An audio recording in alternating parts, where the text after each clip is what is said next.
G'day ladies and gents, and welcome back to War Thunder. Today we're going to be having a look at a good old jet match on good old Korea. This is perhaps one of the most interesting maps in the entire game, perhaps because it is simply the most balanced. It is, in my opinion, the best map in the entire game for all game modes. It has to be probably one of the most nostalgic maps. It has to be one of the favorites of the entire community, particularly when it comes to jets. The map itself is small for ARB matches. It's only about 30 kilometers from airfield to airfield. But in jets, that's really, really good because it favors aggressive gameplay. And in jets, the way that you win, essentially, the way that you get kills, is through acts of controlled aggression. This is exactly what jets are about, and it suits the meta of jets extremely well. This map is perhaps one of the most favorites simply because of that. Other reasons is simply because it looks gorgeous. Have a look at the trees, the river, the mountains and the hills, Mig Alley, if you will. That's what it's been known as. The mountains off to the left there. And then you have the battlefield, which has a little airfield that you can't actually land on. But it's got plenty of ground vehicles, convoys, bridges, unique assets, I guess you can call them. Assets that you don't really see in many other maps. You don't often see bridges. You don't often see heavy tanks, for example, that can only be killed by bombs. And you'll see that later. I get a couple of direct strikes with RP3s. But this is the Meteor Mark 8 for those of you who already don't know. And the Meteor Mark 8 is perhaps one of the most interesting vehicles in the entire game in terms of its story. This used to be the top jet for Britain. The Meteor Mark 8 used to sit at 9.0 and used to fight MiG-15 Bisses. It used to fight F-2 Sabres, and it used to fight the Japanese F-30, the CL. It used to fight the C-2B, and it still does, of course. It's now 8.0, where it used to be 9.0. In about 2015, 2016, somewhere around there, it got an energy retention nerf, and that is basically what killed the jet. It couldn't use its best feature, which is its acceleration, to its maximum capabilities, and so it was sort of pushed off to the side. The Hunter came in and everyone forgot about it, and now that it's back at 8.0 and there's a premium version in the game, everyone is now starting to flock back to 8.0 and the MiG-15 Biss. You can see I'm in an 8.0 to 7.7 game, or it's a 7.3 to 8.3, I believe, but I'm getting a lot more of these games, and props to Gaijin for making these games count. There are more games with Panthers versus MiG-9s, and this is a reasonably decent matchup. Obviously, the MiG-9 late is outmatched by the Panther, but that's why it's a whole battle rating above. Now, you can see here, I'm using the good old strategy of rush and zoom climb. This doesn't really work against an LA-15, but it will give me enough separation against things like the MiG-9s. And you can see here, I'm waiting for that LA-15 to sort of get closer, start to waste a couple of shots, and then I'll put it into a dive, turn it around, use that good roll rate, and start defensive flying. This is the Meteor's strong suit, and you can see here, I've already gotten myself in a bit of a pickle. The MiG-9 is starting to close in, and I have two more LA-15s coming at me on my 6. What I'm doing here is I'm just diving away, getting some speed, because I know the LA-15 rips at about 950, and if I can get them to turn at high speeds, then I can make them risk ripping their wings, or I can outturn them. Obviously, in this case, my team has pretty much abandoned me because they're off climbing, which is a big no-no in these jets. Your optimal altitude is on the deck, and an energy advantage won't give you that much of an advantage. It's not like props where you can climb and you retain that energy advantage because you just accelerate so quickly. You gain that energy so quickly that it's just not worth it in the situation. But thankfully, I've got a teammate here, and the LA-15 that was once chasing me is now crit, because the F-84 managed to bait. Beautiful job by the F-84. Stunning bait. Absolutely textbook. You can see the LA-15 was probably a bit distracted there, and now he's got a crit wing, which puts me in a big advantage. That means that I'm better at my game, which is turning and rolling. The the LA-15 is good at rolling, good at turning, but not with a damaged wing, and certainly not at low speed against a meteor. Those straight wings are really going to help me at those low speeds, and the swept wings on the LA-15 are only really good for those high-speed maneuvers, and so the LA-15 really should be extending now and shouldn't be committing to the dogfight.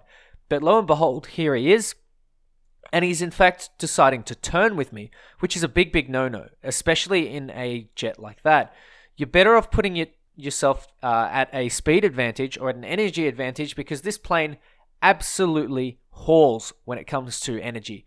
But I get myself a nice kill, and no time to rest on that, because we've got another LA-15 coming in, doing the exact same thing, making the exact same mistake, and my poor shooting doesn't land me any hits.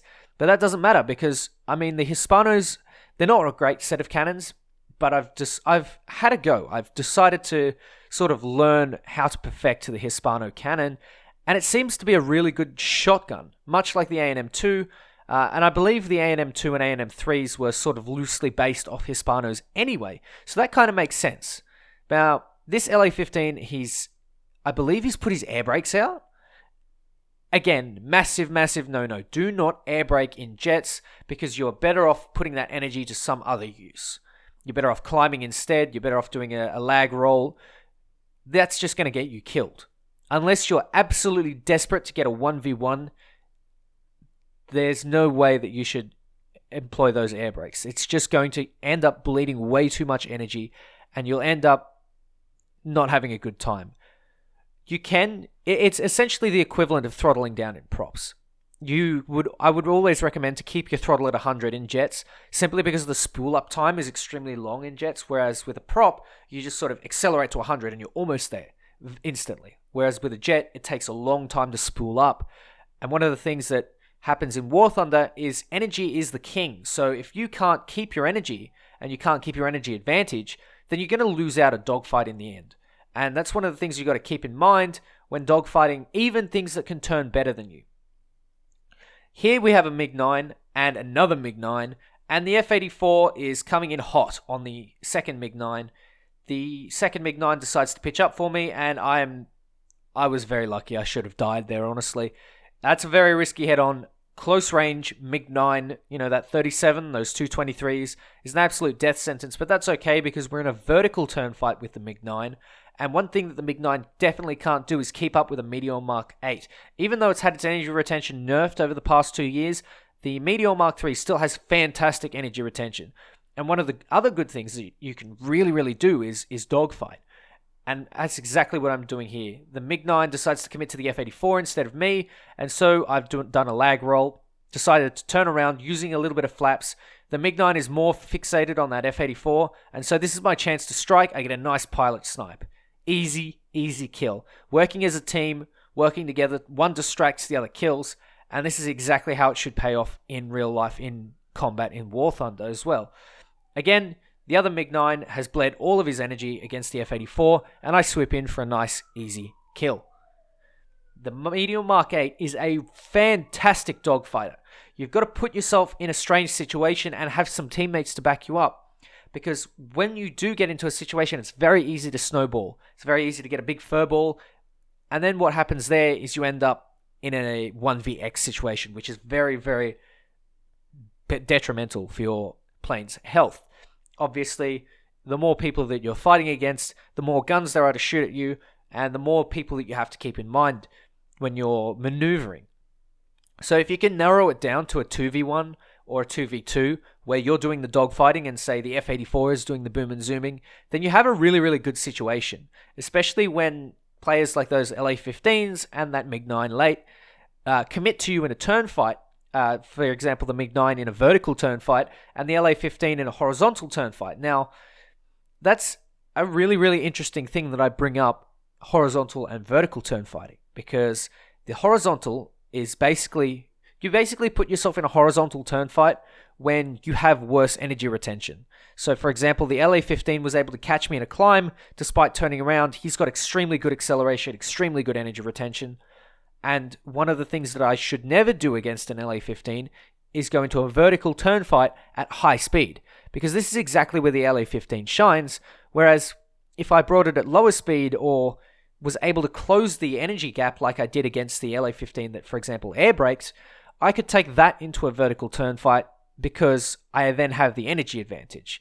Essentially, you want to take fights that you will never ever lose. And one of the things that the Meteor should always consider is who you're facing. Who are you coming up against? Do they have better energy retention than you? Are they a 262 C2B? Are they a Horton 229 that can, horizontally turn fight with you?